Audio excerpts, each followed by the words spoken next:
Just a sec. Oh.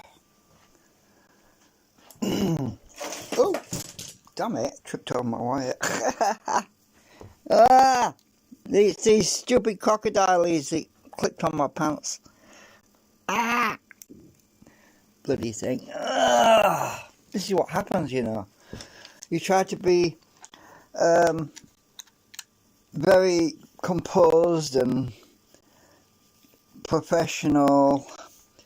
I'm being sarcastic, by the way. Yeah, you try to be composed and professional and walk like a pro, and you walk into a flipping multimeter with crocodile leads on it, which grab a hold of your pants and embarrass you in front of millions of people. That's a joke, actually. I don't have millions of people watching. But yeah, seriously. Oh, so yeah, they just hooked onto my trouser leg. They're still dangling down. Look, they're waiting to get me again.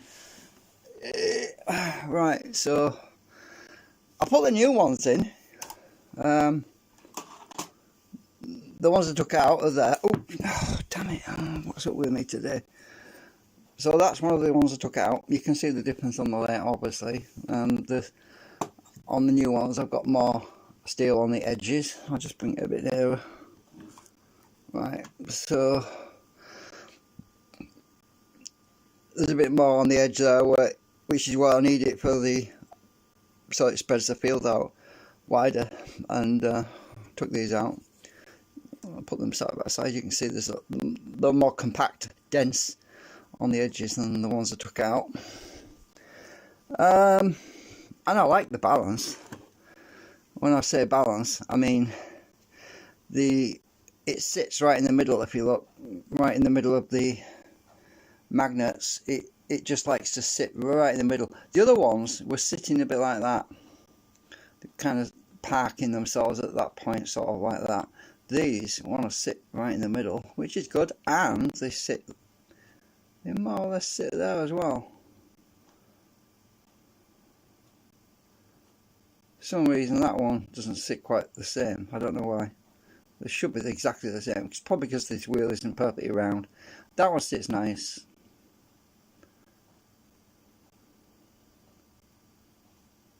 Yeah. That rubbing, by the way, it seems to be intermittent. I'm not quite sure why. When it catches, it seems to be... I think it's because it's when I got the acetone on it and it's still a bit soft on the back hub there, on the back wheel. It's still a bit soft, and depending on how I leave it for a few hours, if I leave it for a few hours parked with the wheel in a certain position, then I come to spin it, it starts to catch. And I think it's because I just need to let this wheel dry out, because remember I was scraping all that plastic out inside there before with the acetone, and the plastic on the back hub made this wheel a bit flimsy, a bit flexy.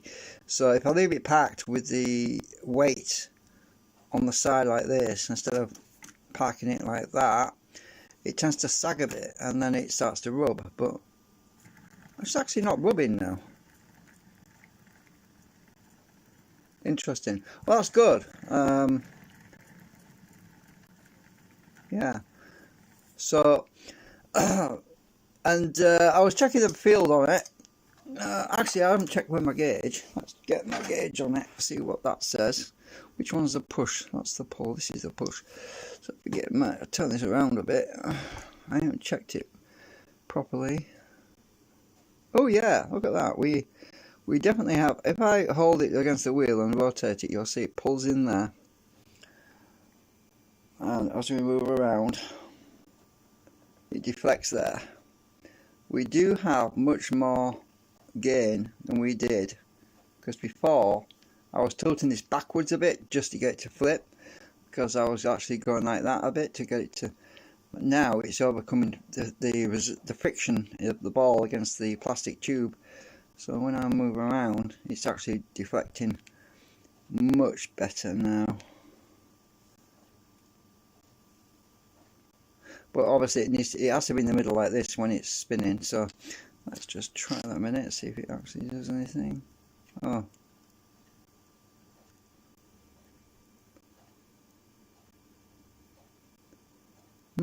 Yeah. So, oh, compass. Yeah, let's try the compass. See what difference there is on that. Oh, it's a good little indicator.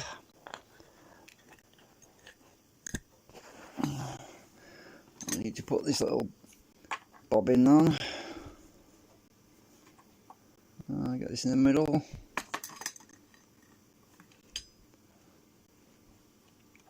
Get it right next to it there. It must be right in the middle. Let's have a look. Oh yeah. We have a good kick in it now.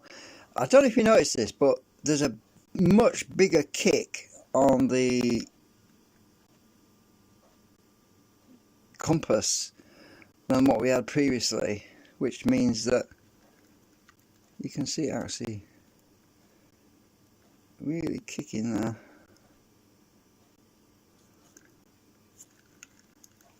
Obviously it doesn't respond to higher speeds.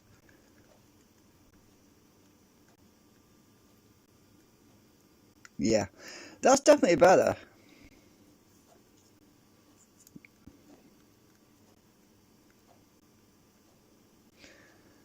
I'm not sure if I've got it bang in the middle, but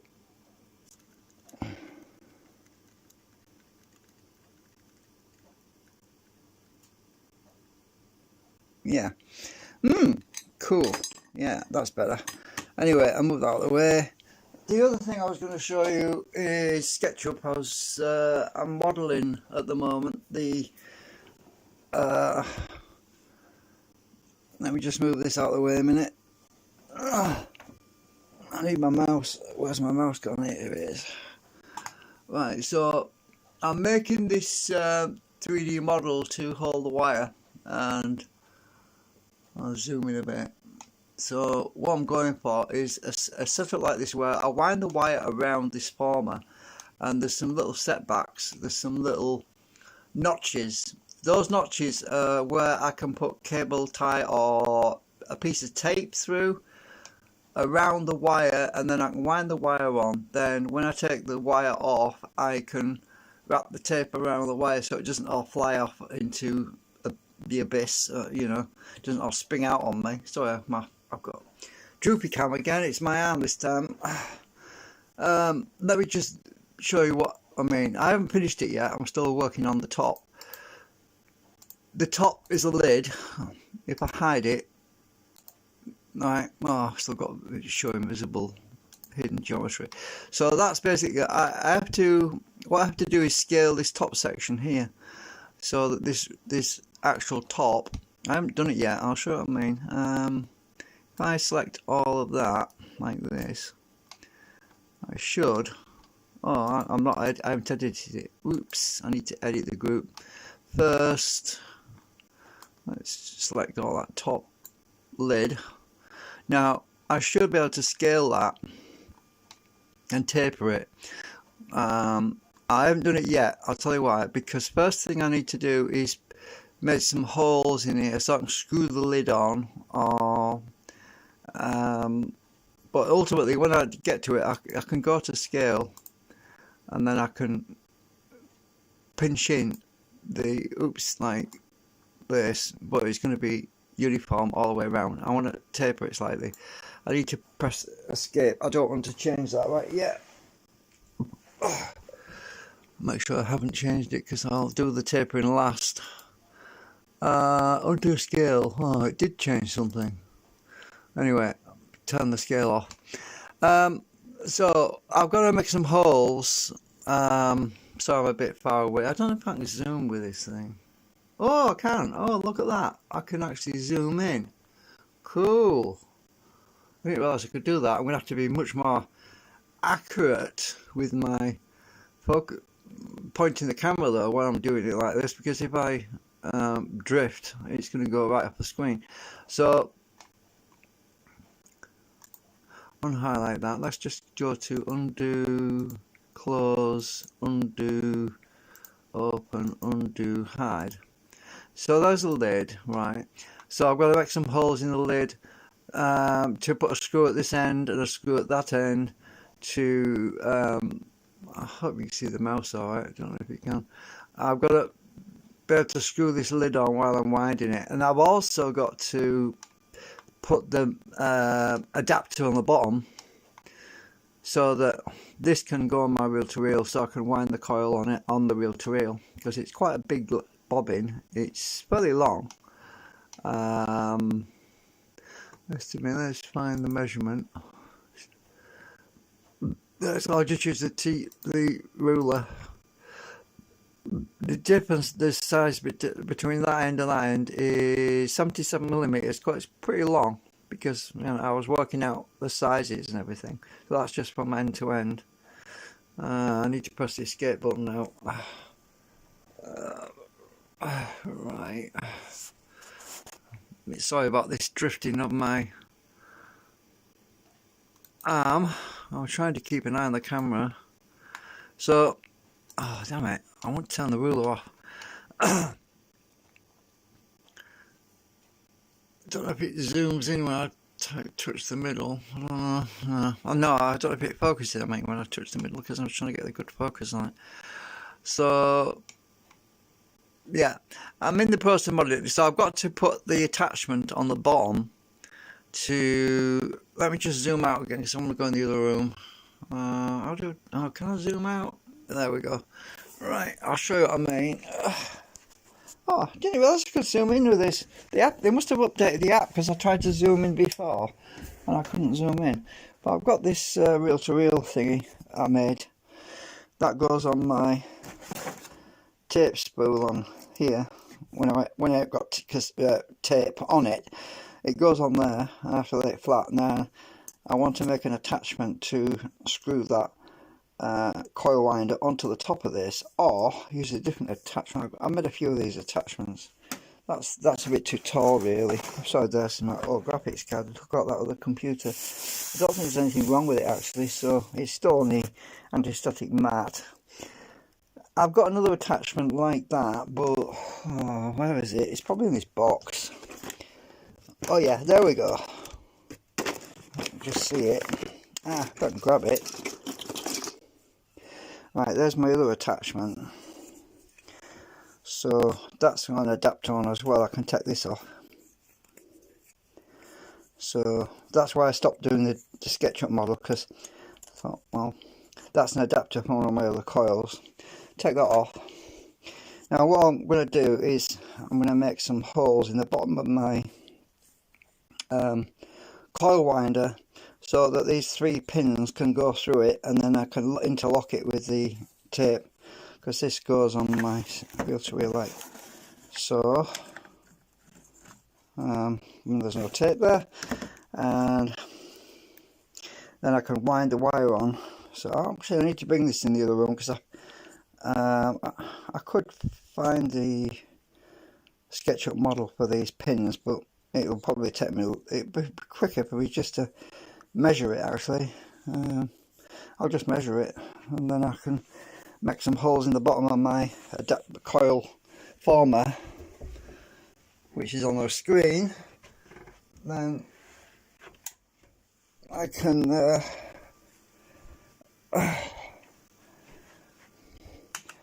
and I can just plug this directly into the bottom of that, and then I can wind my wire.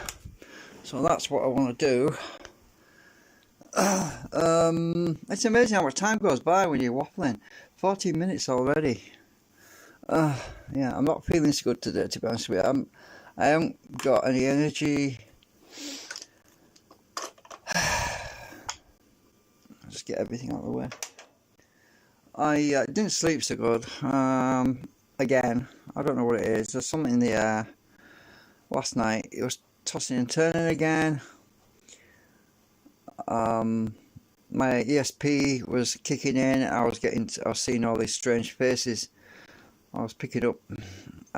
Maybe I should tell you about this. I haven't actually told you about this, but because of my extra transit protection, my remote viewing and all that kind of stuff, sometimes when I'm going to sleep, when I shut my eyes, I will get visual images. I'm not talking about a dream. I'm talking about awake state of visual images. This you might, I don't know, you can believe me. I don't care if you believe me or not, but I have had situations where I've seen stuff that have happened in this kind of state, even dreams, and they've come true. But in this particular situation, what kind of throws me a little bit is when you see greys. I'm talking about extraterrestrials. When you see greys in your mind's eye looking at you, and then as soon as they realise that you can see them, they disappear. Seriously. This is remote viewing. It's freaky. It's really freaky. There's been occasions when I've shut my eyes and I was trying to go to sleep, and all of a sudden I see a face.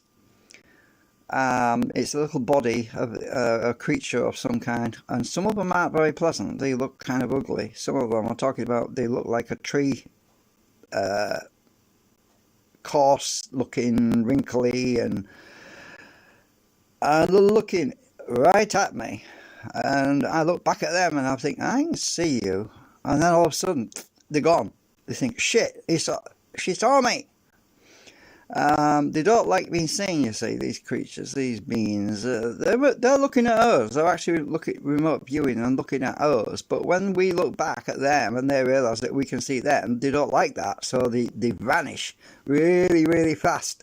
So it doesn't happen very often. It's very, very rare.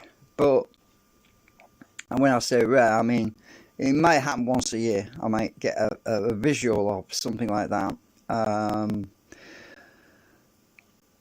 There was one occasion I was going to sleep. I'll tell you about this because you might find it kind of curious. One occasion I was trying to go to sleep and shut my eyes, and my bedroom just disappeared. I mean, when I say disappeared, I mean I wasn't looking at my bedroom wall anymore. I was looking at another bedroom wall. It wasn't my bedroom wall. It was someone else's bedroom wall. It was, and I thought, oh, that's nice wallpaper.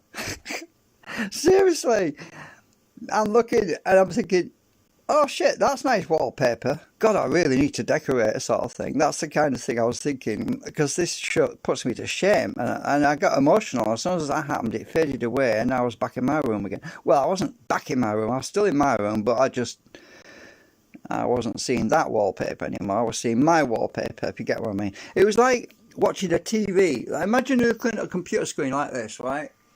And the image in front of you is not the image that you expect to see, right? Yeah, instead of seeing your living room, you're seeing another living room or something like that. But the weird thing about this was the actual wall that I was looking at wasn't moving. So, I mean, when I say moving, I mean, if I moved my eyes around, the image was in the same place. So it wasn't my optical nerve. It wasn't my eyes that were looking at this thing. It was my extrasensory perception, my inner eye. The inner eye is different. It doesn't roll around like your eyes do. It's a different thing. Anyway, you can't just look around. You're kind of stuck. Tunnel vision. It's literally tunnel vision. You're looking at something and you see it and you can't move around. You're just stuck to whatever you're looking at. And it was really creepy. I mean, looking at this other wallpaper, and I'm thinking, what the hell was it? And I still don't know to this day. It baffles me. I mean, it baffles me. I think back to it. I think, what was that freaking wallpaper? It drives me mad because I'm thinking, whose bedroom was that? Oh, well, my computer's gone to sleep. It really annoys you because you see something and you don't have an explanation for it. And, most people would say, oh, you're imagining it. Oh, it's your imagination. No, this was not my imagination. I have not seen that frigging wallpaper in my life. To create something from nothing. There was another situation, I explained it. I once actually heard some music. This is very rare. I think the only time I've ever heard an audible sound Fourier extrasensory perception, it was in the late 80s, and that was a voice that said hello to me, and that was it, nothing more, just hello. They were seeing if I could hear them, and I reacted by jumping out of my chair. I just see the same CB radio, and I thought, is this thing bloody turned on? So I was fiddling about with the knobs, and I thought, no, it's not even on.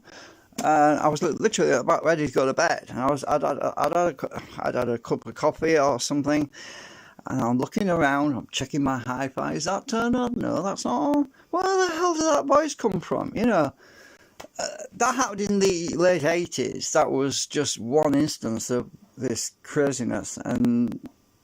But when you hear music, I'm not a flipping composer. I can't create music. I've never created a bloody tone in my life. I mean, apart from the special effects stuff, which I do for the Oleg adventures and the sound effects and all that, but that's a completely different thing. But when I heard this music some time ago, I'd never heard it before, and there's no way I created that. My imagination could not have created that because the music was good. I mean, I can't create any music, so how the hell can I create good music, right? You see? So it came from somewhere.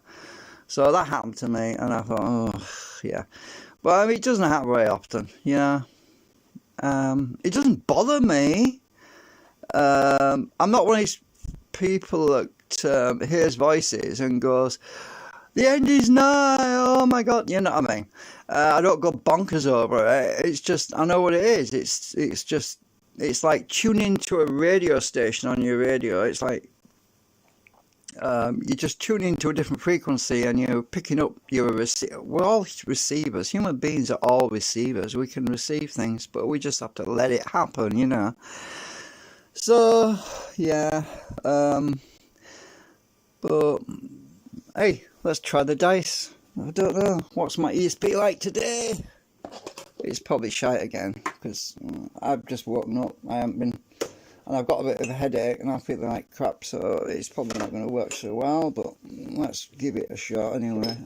I'm trying to get this frigging mat up. It's got all this stuff on it, so put that on. I don't want to look at the damn thing. It influences me. People talk about being an influencer these days as well. I'm thinking, where does that come from? Yeah. Let's just see if I'm got my ESP. That rhymes. Right. It's probably not going to work anyway. Some deep breaths. I got a 4. Nah, it's a 3. Yeah, the 4 is probably facing away from me. No, it's actually facing down. Oh, interesting. So am I looking at this one underneath in my psychic thingy? I want to look down on it, so I'm going to perspective. Well, 6. Nah. See, it doesn't work when I've just woken up. It only seems to work later in the evenings. That time when I actually put my mat away. That time when I got a few of them all right in a row, which was kind of cool, but I was in a better frame of mind. But the trouble at the moment is I'm talking too much. It's weird stuff, this. It's erratic. It's like one of them temperamental TVs, and you've got to keep thumping the thing to get it to work. Well, I think ESP is a bit like that. It's temperamental. You can't always get it to work. You've got to clear your head of all the junk and everything. But it's real. I mean, everyone's got it. You know those times when somebody says, the phone rings, right? You say, and it's your mum, and you think, I was just thinking about your mum. And those types of situations when you're thinking about somebody and then they ring you up. Those are the situations where you're actually using your ESP and you don't even realise you're doing it. And there's the other times when you've got a gut feeling and you're walking along the street and you've got a feeling that somebody's watching you or you're being followed, and you look around and all of a sudden there's some guy or creepy dude staring right at you. And that's happened to me before as well. I was once walking through the street. I came around the corner. I was walking up the street like this, going along, minding my own business, and all of a sudden, I got this real strong feeling, and I don't know what happened, but I just stopped in my tracks, looked around, and there was some lass, some girl across the street staring right at me. She was, on the other side of the street, staring right at me, and I don't know if I freaked her out because all of a sudden she just walked off. Yeah, so she must have realised that but I was minding my own business. I was miles away. Like when you're daydreaming, you're walking along, you're not really thinking about anything. Well, you might be thinking about, I've got to go to the post office, or I've got to go and buy this, I've got to go and buy that. And for no, totally involuntarily, I just was walking along, I just stopped in my tracks and looked around. Why the frack did I look around? I mean, I don't know. It was automatic. It was just happened. And that's when I realised that somebody was watching me. And yeah, it was creepy. It was actually really strange. Almost like somebody else had the remote control and they made me stop and look around. It was like that. It was really, really strange. Those strange situations like that happen. I think we all experience things like that sometimes, and we don't quite understand why. It just happens. So why am I waffling? Well, I don't know. I figure it's people. I was watching this YouTube video the other day, and I was watching Chris actually on the Let's Dig 18. No, it wasn't him. It was this other guy. It was Keith Rucker, that was it, of vintageMachinery.org. And what he said was something quite interesting. He said he met a guy who said that he felt he knows him because he watched his YouTube channel. And that made me think. I think just because somebody watches your YouTube channel and they watch all your videos, doesn't mean to say that they actually know you.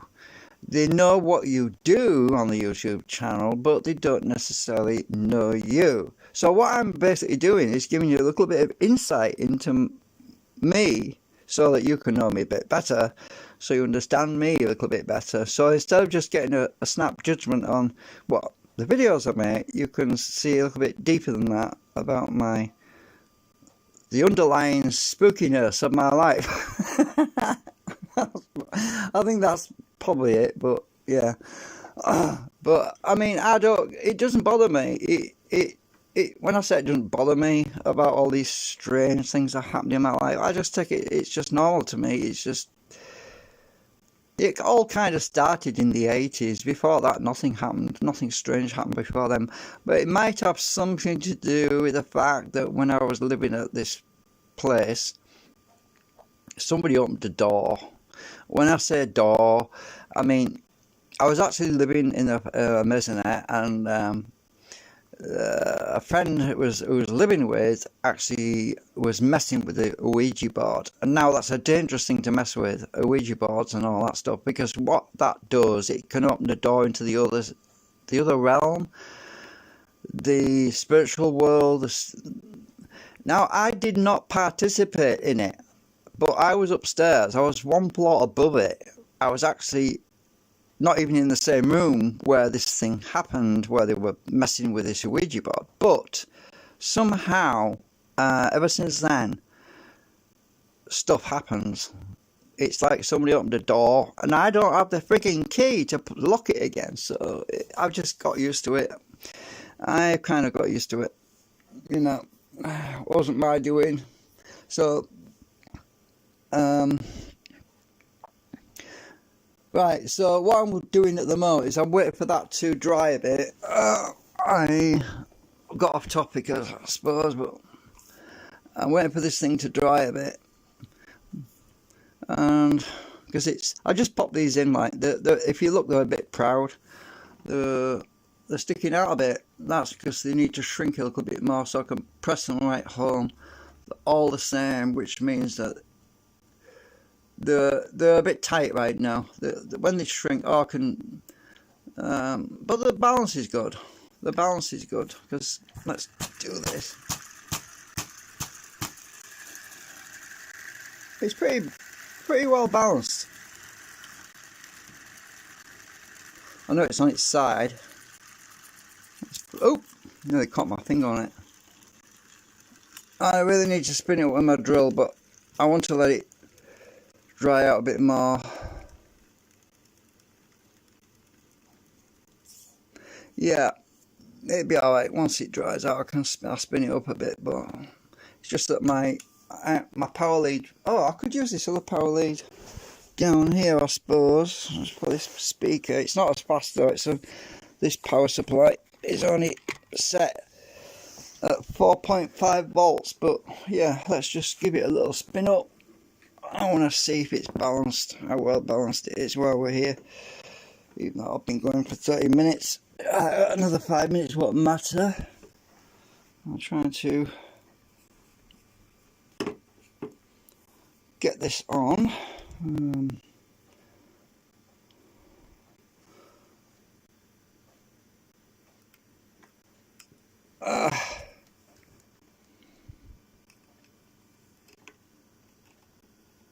Come on, get in.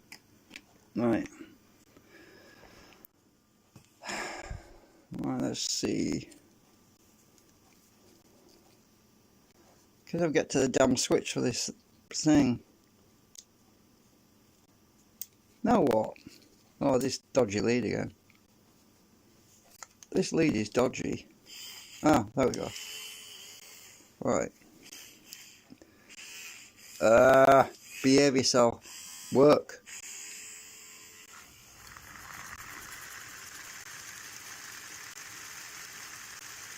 Well, that's not very fast. Let's speed go around the back.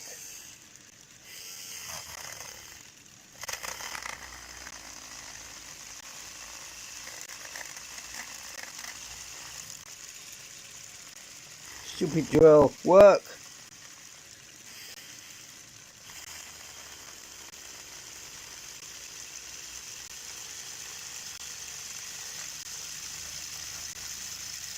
Yeah, it's walking a bit. Look, it's walking. So it does need a bit of balancing. It's not too bad.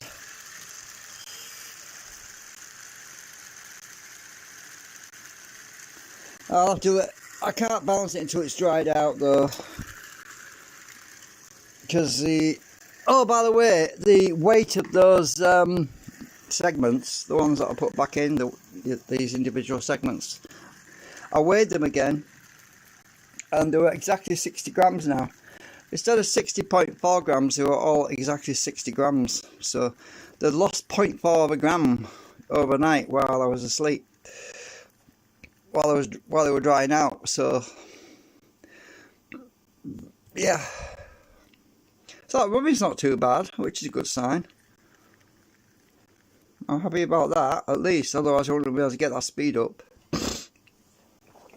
Oh, I want to be able to put the coil and do another test on it, but I'm not ready yet. I'm just going to get this thing sorted out because I want to get this coil wound on this former and to do that test I was talking about in the other video, because that would be really interesting to see what it does. So anyway, I'm going to go now. Thank you for watching. Have a good day.